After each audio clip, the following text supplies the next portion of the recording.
Captain Hen-Ki stared at the blinking red light on his control panel. The alarm sound filled the small bridge of his cargo ship, Sol Dawn. He rubbed his tired eyes and looked at the screen again. Yes, it was still there. A distress signal, coming from deep inside the asteroid field. "Captain, we should ignore it," said Taemin from his seat at the navigation controls. The young man's hands moved quickly over the buttons, trying to plot a course around the dangerous rocks floating in space. Pirates use fake distress calls to trap ships like ours. Hen-Ki looked out the front window at the thousands of asteroids spinning slowly in the darkness. Some were as big as buildings, others were small as cars. All of them could smash his ship into pieces if he flew too close. His cargo hold was full of medical supplies heading to the colony on Kepler 442b. If something happened to his ship, those people would not get the medicine they needed. Or climbed up from the engine room, oil stains on her blue work clothes. The chief engineer was a small woman with strong hands and a sharp mind. "The engines are running hot, Captain. We pushed them too hard getting through that solar storm yesterday. We need to reach port soon for repairs, but there's a distress signal," Hen-Ki said, pointing at his screen. "Someone needs help." "Pirates," Taemin said again, shaking his head. "Has to be pirates. No one else would be stupid enough to fly into this asteroid field." Hen-Ki stood up and walked to the window. His reflection looked back at him. Gray hair, tired lines around his eyes, and the uniform of a merchant captain. He had been flying cargo ships for 20 years. He had seen pirates, storms, engine failures, and worse.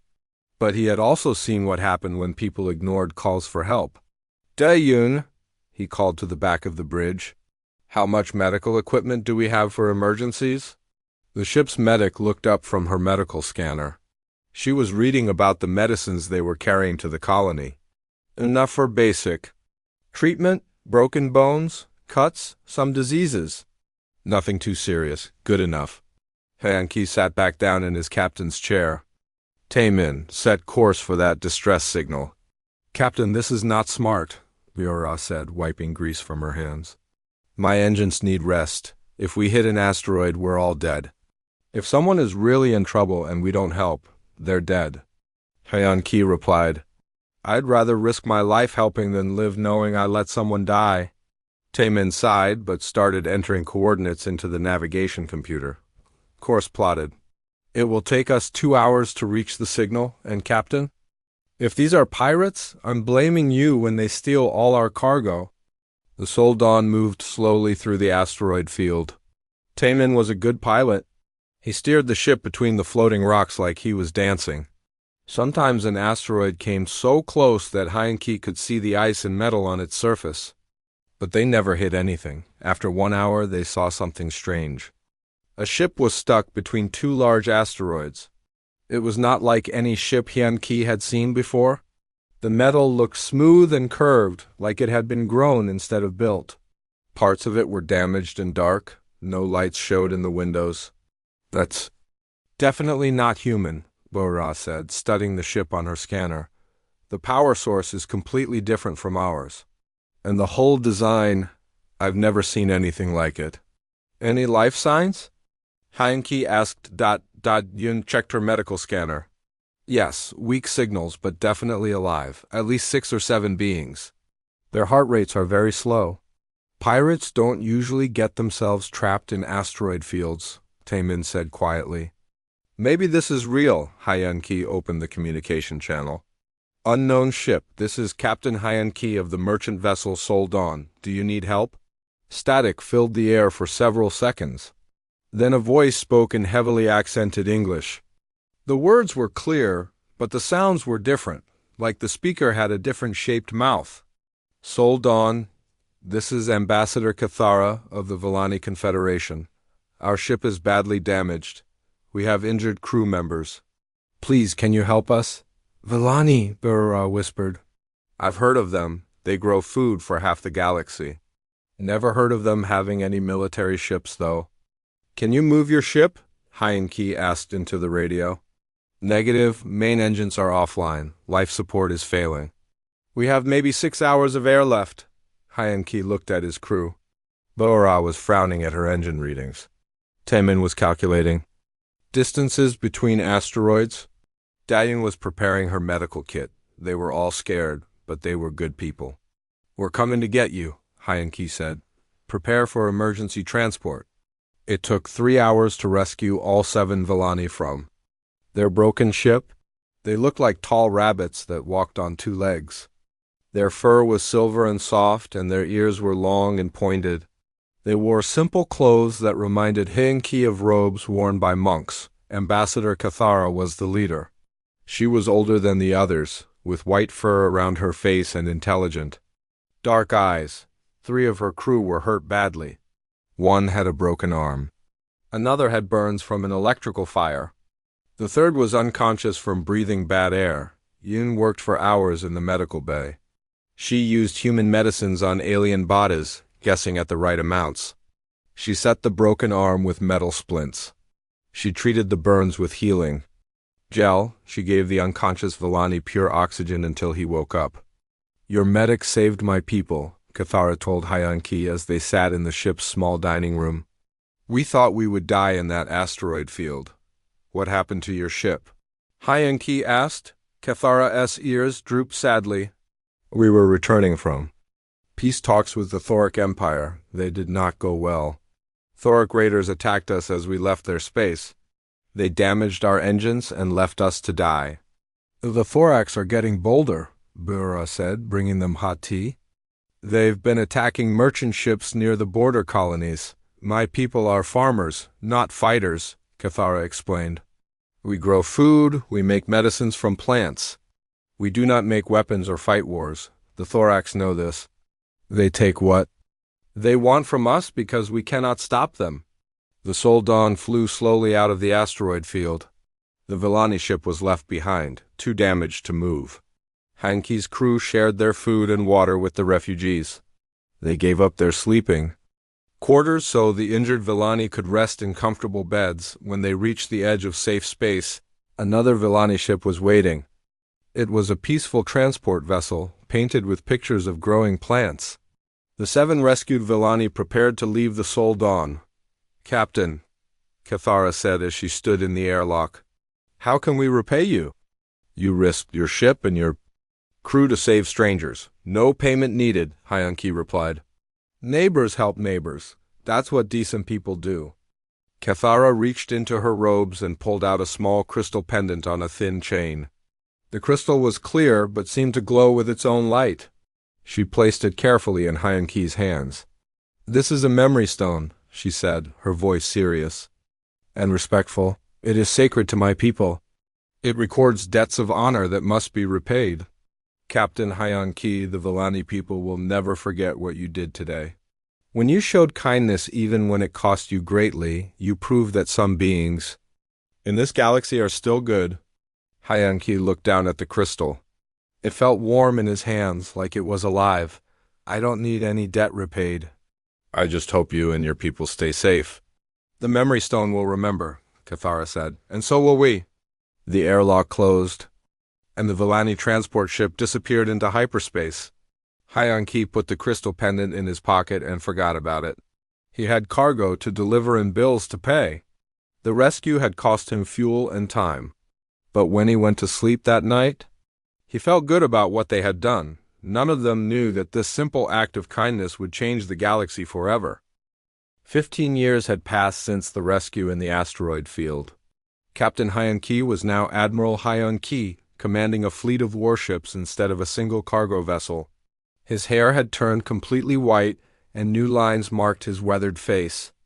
The small crystal pendant from Ambassador Cathara sat forgotten in a box of old memories in his quarters aboard the flagship. Inchin, the galaxy had changed during those 15 years. The Thoric Empire had grown stronger and more aggressive. They conquered 3 independent star systems and enslaved the populations. Their war fleets attacked merchant ships and raided peaceful colonies. The human government finally decided they had to fight back. Admiral Hyanki stood on the bridge of his flagship, watching his officers work at their stations. His daughter Yunji sat at the communications console, her fingers dancing over the controls as she monitored radio signals from across the sector. She looked just like her mother had at that age, with the same determined expression and quick mind. "Admiral, we're receiving reports from the outer colonies," Yunji said, her voice tense. "The Thorax are massing ships near the Centauri system. It looks like a major invasion force." "How many ships?" Hyeon-ki asked, moving to look over her shoulder at the display screen. "At least 50 capital ships, sir. Maybe more. Our scouts can't get close enough for an exact count, but it's the biggest fleet we've ever seen." Hyeon-ki felt cold fear in his stomach. The human colonies in the Centauri system held over 10 million people. If the Thorax invaded, millions would die or become slaves. The human fleet had only 12 ships in this sector. They were outnumbered 4-1. "Send a message to Earth Command," he ordered. "Request immediate reinforcements." "Already sent, sir," Yunji replied. "They're sending everything they can, but the nearest battle fleet is 4 days away. The Thorax will reach Centauri in 18 hours. Lieutenant Junho looked up from his tactical station. He was the son of Bo-Ra, the engineer who had served with Hyeon-ki 15 years ago. Like his mother, he had a brilliant mind for understanding how things worked. "Admiral, I've been running combat simulations. Even if we use every trick we know, our chances of stopping that Thoric fleet are less than 5%? 5% is still a chance," Hyeon-ki said firmly. "We can't let those people die without a fight. Signal all ships to form up for battle formation." The human fleet moved through space toward the Centauri system. 12 ships against 50 or more. Every person on every ship knew they were probably flying to their deaths. But they also knew that millions of innocent people were counting on them. As they flew, Hyeon-ki walked through his ship, talking to the crew members. In the engine room, he met Chief Engineer Namsu, who was making sure all systems were running perfectly. In the medical bay, Dr. Young-hee was preparing for the wounded they would soon have. In the hangar, pilots were checking their fighter ships one last time. "Sir," said pilot Min-woo, looking up from his fighter's engine, "my grandmother lives on Centauri Station. She's 87 years old and too sick to evacuate. Promise me you'll make those Thoric bastards pay for what they're trying to do." "I promise you we'll give everything we have," Hyeon-ki replied, placing a hand on the young pilot's shoulder. "Your grandmother and everyone else in the system will know that humans don't abandon their people." 6 hours before reaching the battle zone, Yunji called from the communication station. "Admiral, I'm picking up a massive hyperspace signature. Something big is coming out of warp." "The Thorax?" Hyeon-ki asked, hurrying back to the bridge. "No. Sir, the signature is coming from behind us, not ahead. And it's huge, much bigger than anything in our database." Through the main view screen, they watched as space itself seemed to twist and bend. Then ships began appearing, not 1 or 2 ships, but dozens. Then hundreds. The vessels were unlike anything the humans had ever seen. They were smooth and curved like living things, with no sharp edges or straight lines. Their hulls seemed to shimmer with different colors as light hit them. "My God," whispered Lieutenant Junho. "I count over 200 ships. They're enormous. Some of them are bigger than space stations. Are they Thoric?" asked Dr. Young-hee, who had come to the bridge to watch. "No," Yunji said, checking her. "Instruments. The technology is completely different. I've never seen energy readings like this." The unknown fleet moved into perfect formation with smooth, coordinated movements. Each ship took its exact position without any apparent communication between them. It was like watching a school of fish swimming together. "Admiral," Yunji said, her voice filled with amazement, "I'm receiving a communication request from the lead ship. It's in Korean." "Put it through," Hyeon-ki ordered, his heart suddenly beating faster. The main screen flickered and a face appeared. It was an alien face, but Hyeon-ki recognized it immediately. Tall ears, silver fur, and large dark eyes. A Villani, but this one wore military clothing instead of simple robes. Behind her, Hyeon-ki could see a ship's bridge filled with advanced technology. "Admiral Hyeon-ki," the Villani said, her voice clear and strong. "I am Admiral Solana of the Villani Confederation Defense Fleet," We have come to honor an old debt. Henki stared at the screen in shock. The peaceful farmers who couldn't defend themselves had built a war fleet, and they had come to help humanity? Admiral Solana, he managed to say.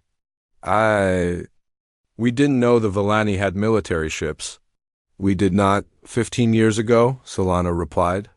But we learned much from the kindness shown to Ambassador Cathara by Captain Hyanki. That kindness changed our people forever. Another face appeared on the screen next to Solana. It was older, with white fur and wise eyes. Hanki's breath caught in his throat as he recognized Ambassador Cathara, now much older but still alive. Admiral Hanki, Cathara said, smiling. Do you still carry the memory stone I gave you? Hanki's hand went automatically to his chest, where the pendant lay beneath his uniform. He had forgotten about it for years, but now he remembered the weight of it around his neck. Yes, he said quietly, I've carried it ever since. Then you know that the Villani never forget a debt of honor. When you saved my people in that asteroid field, you showed us something we had never seen before. Courage, compassion, the willingness to risk everything to help strangers. We spent 15 years learning to be like you. On the tactical display, Lieutenant Junho was frantically analyzing the Villani ships. Admiral, these vessels are incredible. The technology is beyond anything I've ever seen. Power readings are off the charts, and their weapons, I can't even identify half of them. How many ships do you have? Hyanki asked. 237 combat vessels, Solana replied. Plus support ships, medical vessels, and supply carriers. We brought everything we had. Unji looked up from her communication station, her eyes wide. Sir, I'm detecting the Thoric invasion fleet. They'll be here in 4 hours. 53 capital ships, just like our scouts reported. Admiral Solana, Hyanki said, you don't have to do this. This is a human problem. Your people shouldn't risk their lives for us. Cathara's voice was gentle but firm. Admiral, 15 years ago, a human cargo captain named Hyanki told me that neighbors help neighbors. Today, humanity is our neighbor, and the Thoric Empire has been our enemy for far too long. The Thorax have raided our food shipments for decades, Solana added, her voice becoming harder. They steal from our farms and attack our peaceful vessels. They think we are weak because we choose not to fight. Today, they learn the difference between choosing peace and being unable to fight. The combined human and Villani fleets moved into position near Centauri Station. The humans had 12 ships. The Villani had over 200. But numbers weren't everything in space combat. The Thorax were experienced warriors with heavy weapons and thick armor. Admiral, Lieutenant Junho reported, the Thoric fleet has dropped out of hyperspace. They're demanding our surrender? Open a channel, Hyanki ordered, a brutal face filled the screen. The Thoric war chief had gray skin, sharp teeth, and scars covering his face. His red eyes burned with anger and hatred. Human dogs, the Thoric snarled. You dare to face the might of War Chief Groktar? Surrender now and we will kill you quickly. Resist, and we will make your colonies burn for days. This is Admiral Hyanki of the Human Defense Fleet, Hyanki replied calmly. You are not welcome in this system. Turn around and leave or face the consequences. Groktar laughed, showing his sharp teeth. 12 human ships against 53. Thoric warships? Are you insane? He's not alone, said a new voice. Admiral Solana appeared on the screen next to Hyanki. War Chief Groktar? This is Admiral Solana of the Villani Defense Fleet. You have 30 seconds to withdraw from this system. Groktar stared at the Villani in disbelief. Rabbit farmers with spaceships? This is your great alliance, human? We will crush you both and feast on your bones. 20 seconds, Solana said calmly. You cannot threaten the Thoric Empire. Groktar roared. We are the strongest warriors in the galaxy. 10 seconds. I will personally tear your rabbit ears. Often, time's up, Solana said, and cut the communication. The battle was about to begin. The space around Centauri Station erupted into chaos as the first shots were fired. War Chief Groktar's fleet launched a massive attack, sending thousands of plasma missiles toward the human and Villani ships. Admiral Hyanki gripped the arms of his command chair as the engine shook from the impact of enemy fire. "Shields holding at 60%, Lieutenant Junho reported from his tactical station. "Return fire." The human ships responded with their own weapons, blue energy beams, and missile salvos crossing the darkness of space. But they were still outnumbered 4-1 by the Thoric vessels. Then the Villani fleet moved into action, and everything changed. The smooth, organic-looking Villani ships seemed to flow through space like living creatures. As Admiral Hyanki watched in amazement, some of the larger vessels began to split apart, dividing into smaller ships that moved independently. What had been one massive battleship became 5 smaller cruisers, each attacking from a different direction. "Impossible," breathed Lieutenant Junho, staring at his tactical display. "Those ships are literally dividing like living cells. How is that possible?" "Admiral Solana," Hyanki called over the communication system. "What kind of technology are you using?" "We learned from many teachers, Admiral Hyanki," came Solana's reply, her voice calm despite the battle raging around them. "But the most important lessons came from studying humanity. A Thoric dreadnought fired its main weapons at a Villani cruiser. The massive energy beam should have destroyed the alien ship completely. Instead, the Villani vessel's hull seemed to absorb the attack, glowing briefly before returning to its normal color. Then the ship fired back with a weapon that looked like living lightning, striking the Thoric ship and causing its shields to collapse instantly. "Their weapons are adapting," Junho said in amazement, watching his sensors.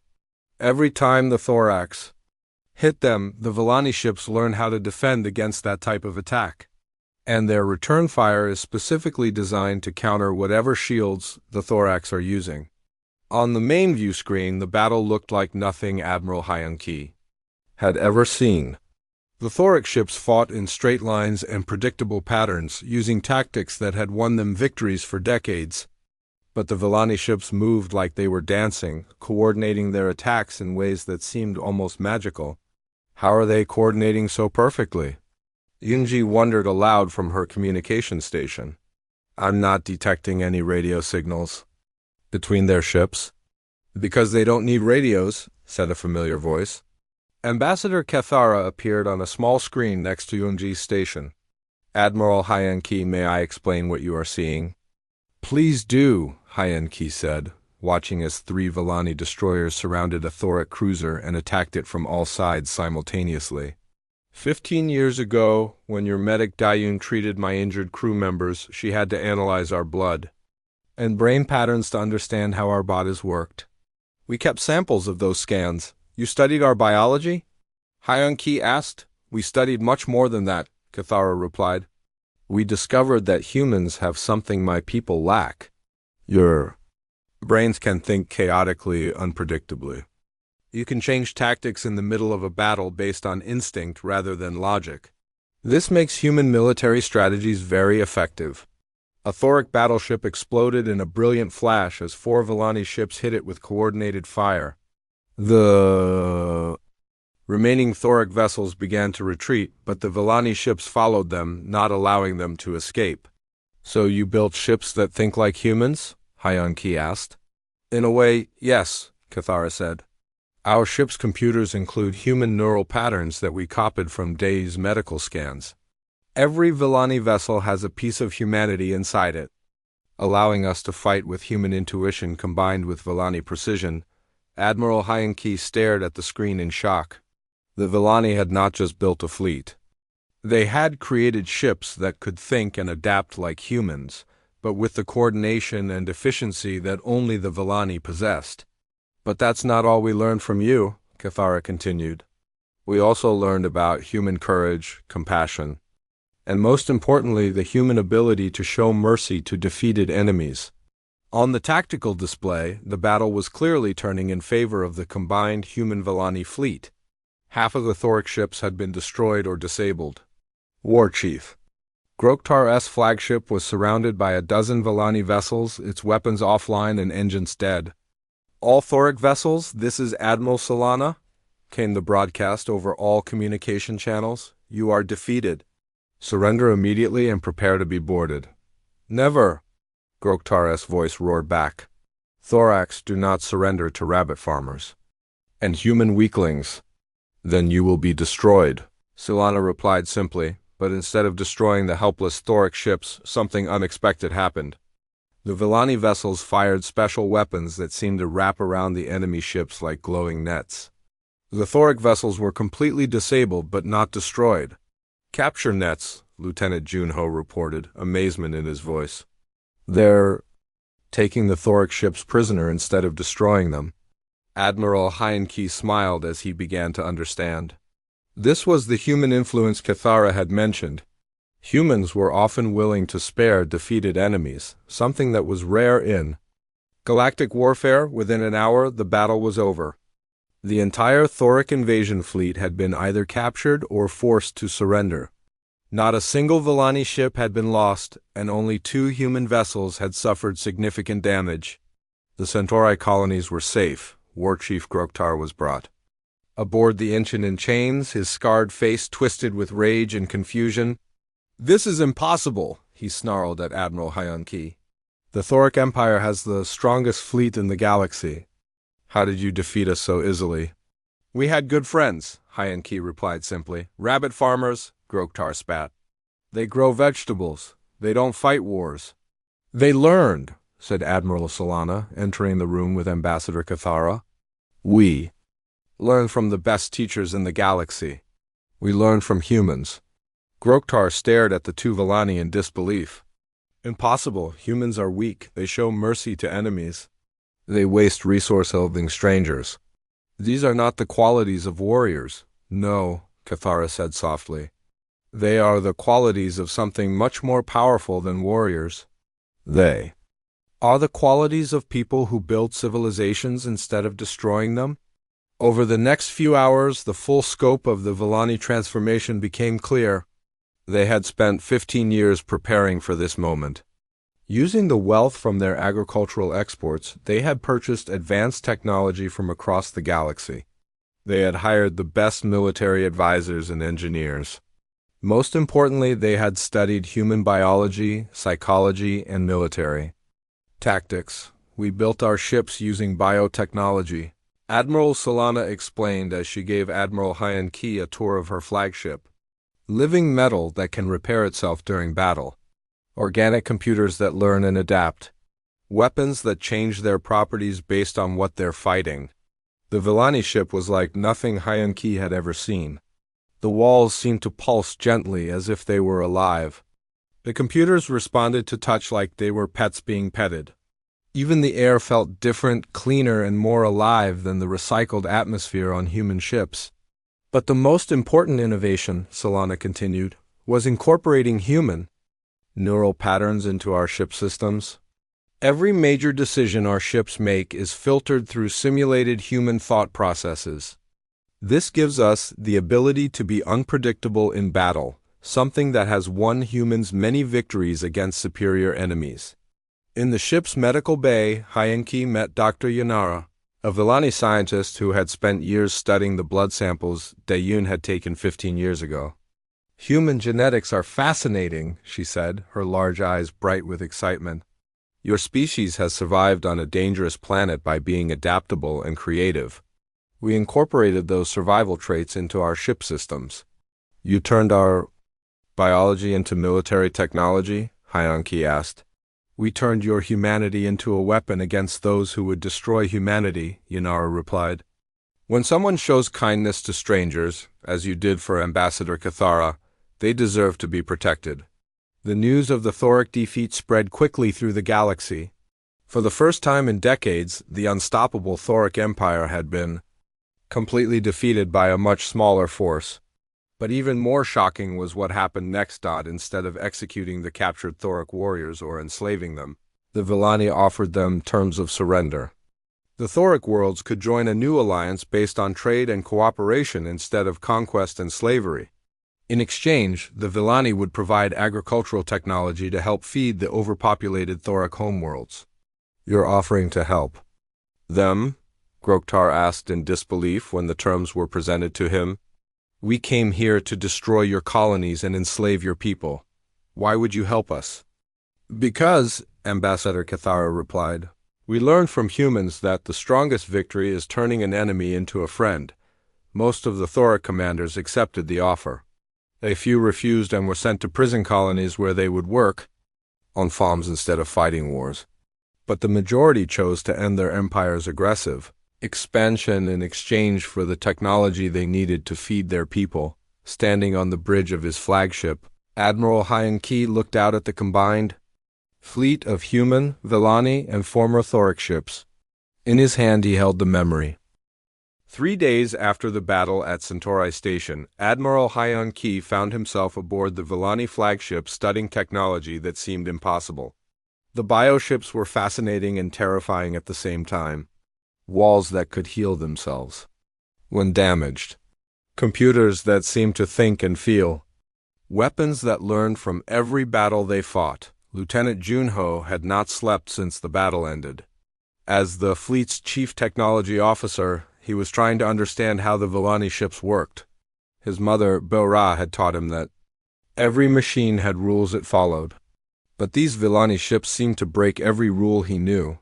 Admiral, Junho said, looking up from the scanner as they walked through the Villani ship's engine room. I've been studying their power systems for 3 days, and I still don't understand how they work. The energy readings don't make sense according to everything I know about physics. The engine room looked more like a garden than a machine shop. Glowing tubes grew out of the walls like tree branches. Soft humming sounds filled the air, like the ship was singing to itself. Villani engineers moved among the organic machinery, touching control surfaces that responded to their presence. What exactly confuses you? Admiral Solana asked, appearing beside them. The Villani commander moved quietly, her large ears always listening to the sounds her ship made. Everything, Junho admitted. Your ships divide into smaller ships during battle. Your weapons adapt to whatever they're fighting, your hulls repair themselves. According to the laws of physics I learned in school, none of this should be possible.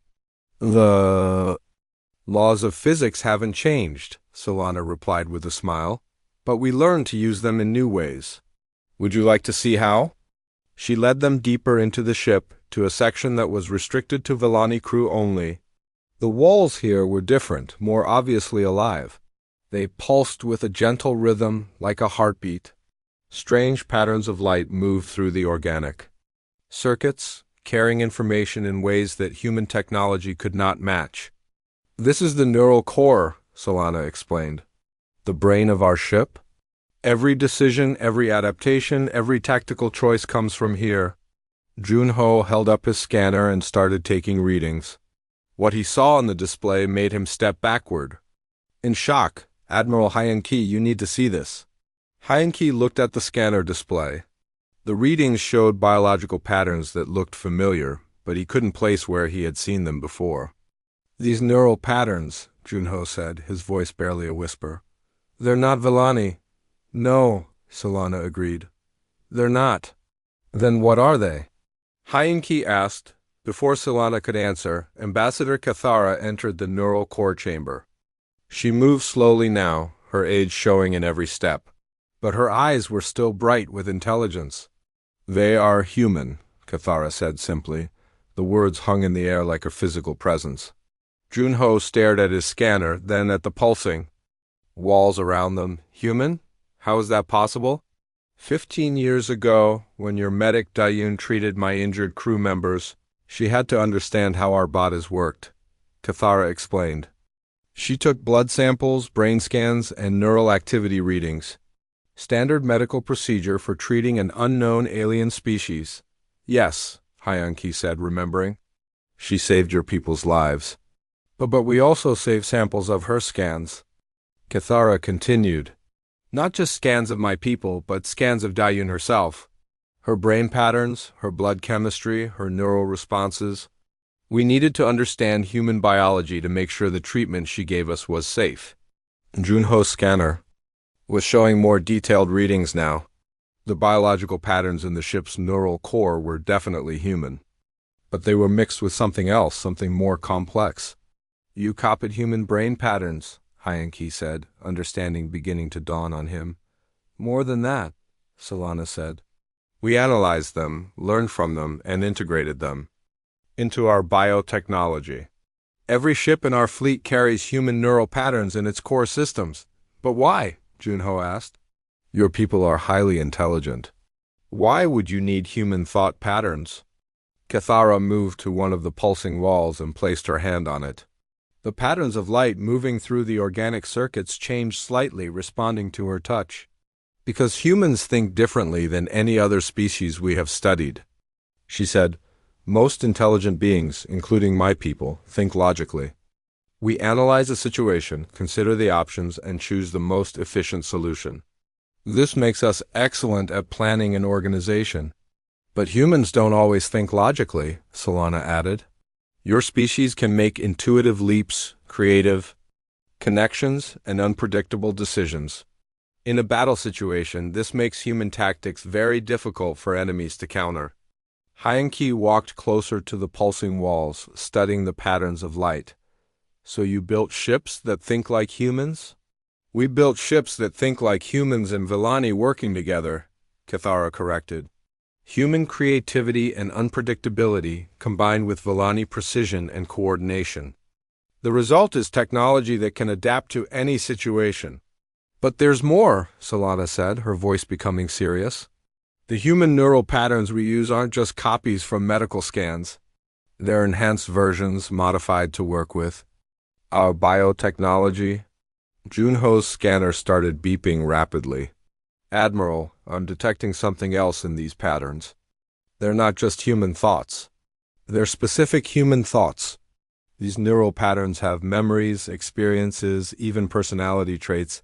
Whose patterns are they? Hyanki asked, though part of him already knew the answer. Dayun's, Cathara said softly. Your medic who saved my people 15 years ago. We didn't just copy random human brain patterns. We copied hers specifically.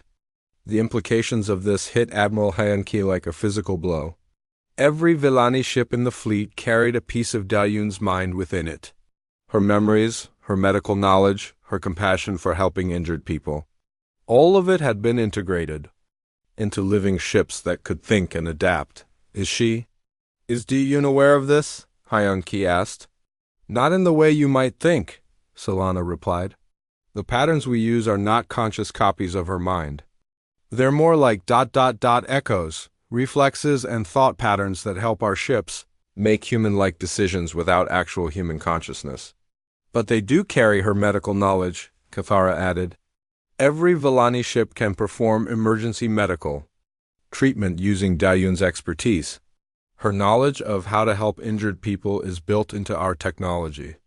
Junho was studying the scanner readings more closely. There's something else here.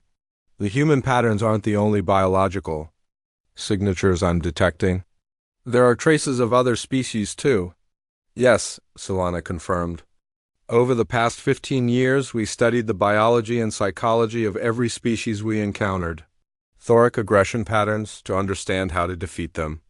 Centauri colony management systems to learn efficient organization. Even some patterns from species that exist far outside this part of the galaxy. But the human patterns are the foundation, Cathara said. Dayun's compassion, her dedication to helping others, her ability to make life-or-death medical decisions under pressure. These qualities form the core personality of every ship in our fleet. Admiral Hyanki sat down heavily on a nearby bench. The weight of what he was learning was almost too much to process. You turned one human medic into the basis for an entire military fleet.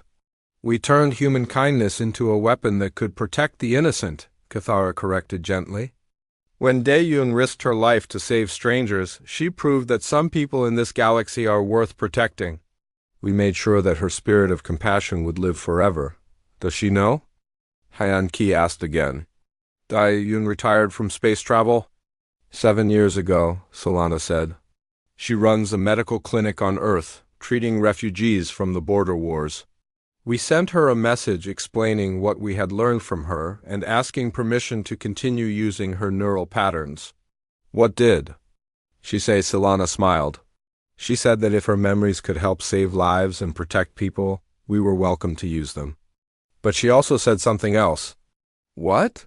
She said that the real credit belonged to Captain Heian-Ki, because he was the one who chose to risk his ship and crew to help strangers. Her medical skills were just tools. His decision to use those tools to help others was what made the difference. Lieutenant Junho looked up from his scanner with an expression of awe. Admiral, I'm detecting over 200 separate human personality traits integrated into this ship's neural core. Courage, compassion, creativity, determination, loyalty. It's like they built a ship with the best qualities of human nature. That was the plan, Cathara said. We didn't want to copy human weaknesses like anger or hatred. We wanted to preserve and amplify human goodness. Every Villani ship carries the best parts of humanity within it. As they walked back through the bioship, Admiral Heian-Ki began to understand the true scope of what the Villani had accomplished. They had not just built a fleet of warships. They had created a living memorial to human kindness, powered by the memories of a woman who had dedicated her life to healing others. There's one more thing you should know, Cathara said as they reached the exit. The neural patterns we use, they're not static copies. They continue to learn and grow, just as a real human mind would. Every act of kindness, every life saved, every decision to show mercy to a defeated enemy. The aftermath of the battle at Centauri Station changed everything. Within days, news of the Thoric Empire's complete defeat spread across the galaxy. The mighty war fleet that had conquered 3 star systems had been destroyed by farmers who grew vegetables and humans who carried medical supplies to distant colonies. Admiral Heian-Ki stood on the observation deck of the new space station being built at Centauri, watching as human and Villani construction crews worked together. The station would serve as the headquarters for what everyone was calling the Human-Villani Alliance. But as he watched the work progress, he knew this was something much bigger than a simple military partnership. Admiral, called Yunji, approaching, with a datapad in her hands. His daughter had been promoted to commander after her excellent work during the battle. We're receiving surrender requests from Thoric colonies across the galaxy. Apparently, word has spread that we're offering terms instead of demanding unconditional surrender. How many so far? Heian-Ki asked. 47 colonies, including 3 major shipyard systems, Yunji replied. They're asking for the same deal we offered War Chief Groktar, agricultural technology in exchange for ending their aggressive expansion. Through the observation window, they could see former Thoric warships being converted into cargo vessels. Instead of carrying weapons to attack peaceful colonies, they would soon carry food and medical supplies to help feed the overpopulated Thoric homeworlds. Any resistance from the Thoric military? Heian-Ki asked. Some, Yunji admitted.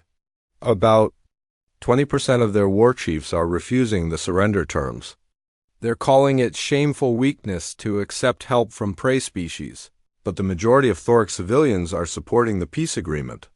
Ambassador Cathara appeared beside them, moving slowly but steadily despite her advanced age.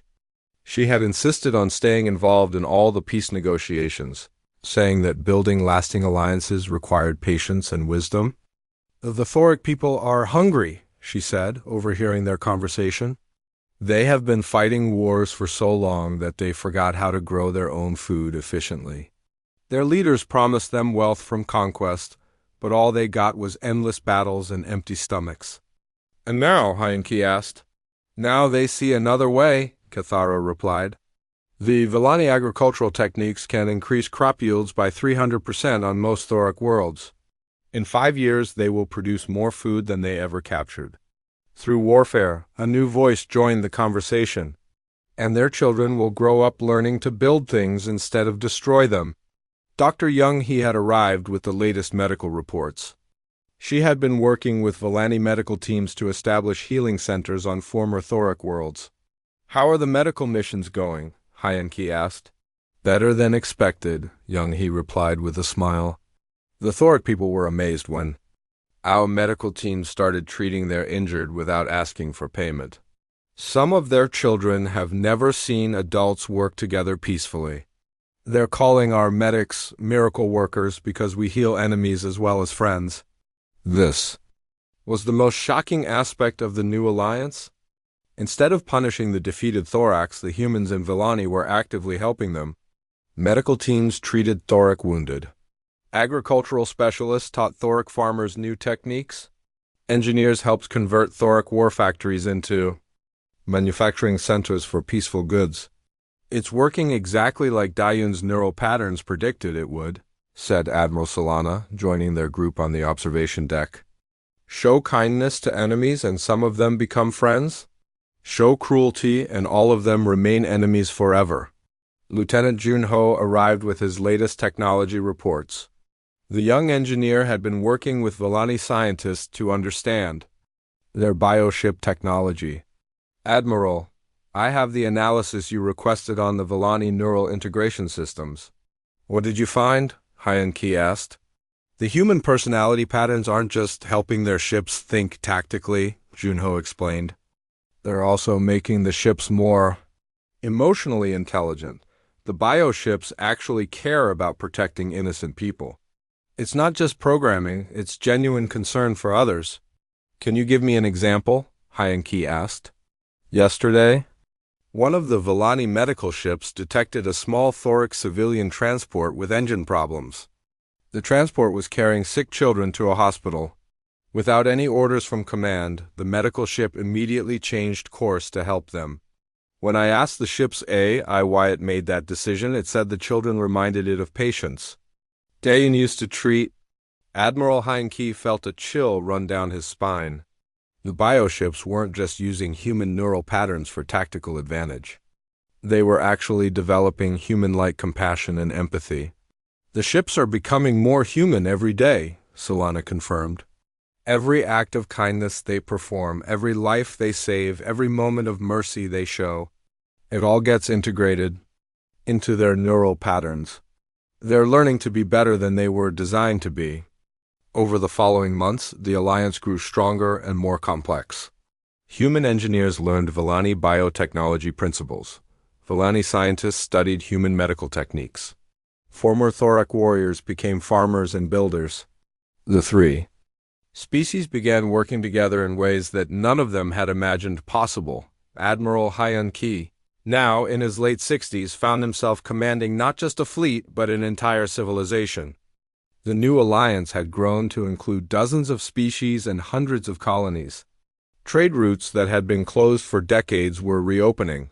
Scientific discoveries were being shared freely between worlds. One evening, he was visited in his quarters by his granddaughter Minei Unji's daughter.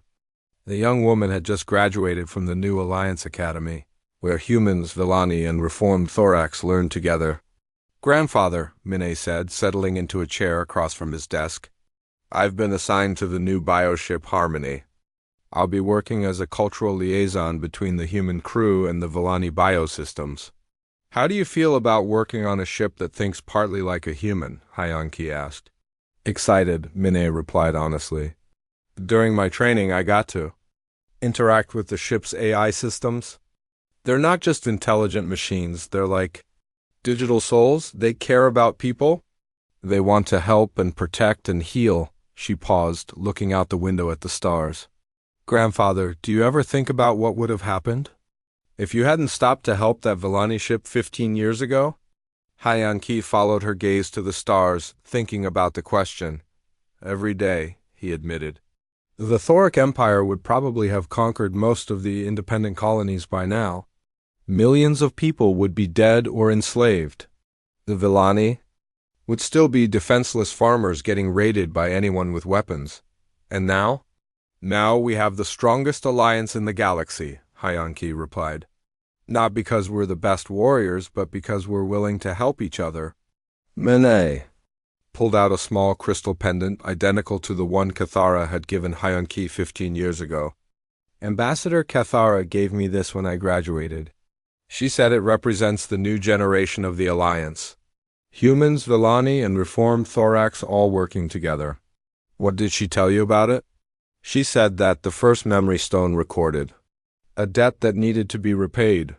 But this new one records a friendship that will last forever. The next day, Admiral Hyanki stood on the bridge of his flagship as the largest combined fleet in galactic history prepared to depart on a new mission. They had received distress calls from the far side of the galaxy, where a different empire was attacking peaceful colonies. "Admiral," Commander Yunji reported from her station, "all ships report ready. Human vessels, Villani bioships, and reformed Thoric cargo carriers. 250 ships total carrying medical supplies, agricultural equipment, and defensive weapons. Course laid in for the Andromeda border colonies," added Lieutenant Junho. "Estimated travel time, 6 days." Admiral Solana appeared on the main communication screen from her flagship. Behind her, the organic corridors of her bioship pulsed with gentle light. "Admiral Hyanki, the Villani fleet is ready to depart. Our ship's neural patterns are eager to help more people in need." A new face appeared on a second screen. General Tokmar, a former Thoric war chief who now commanded reformed Thoric logistics vessels. "The supply ships are loaded with food and building materials. My people are ready to show the galaxy that Thorax can build instead of destroy." Admiral Hyanki looked around his bridge at the mixed crew of humans, Villani, and reformed Thorax all working together. His granddaughter Minne sat at a new station designed to interface with bioship technology. Her hands moved over organic controls that responded to her touch like living things. "All ships," he announced over the fleet communication system. "This is Admiral Hyanki. 15 years ago, a simple act of kindness changed the course of galactic history. Today we carry that kindness to new worlds that need our help. Not as conquerors, but as friends. Not as separate species, but as one alliance dedicated to protecting the innocent and helping the needy." He paused, looking out at the stars that held so many worlds full of people who might need help. "The memory stone has recorded our debt to each other. But the real memory we carry is the knowledge that the strongest force in the universe is not weapons or technology.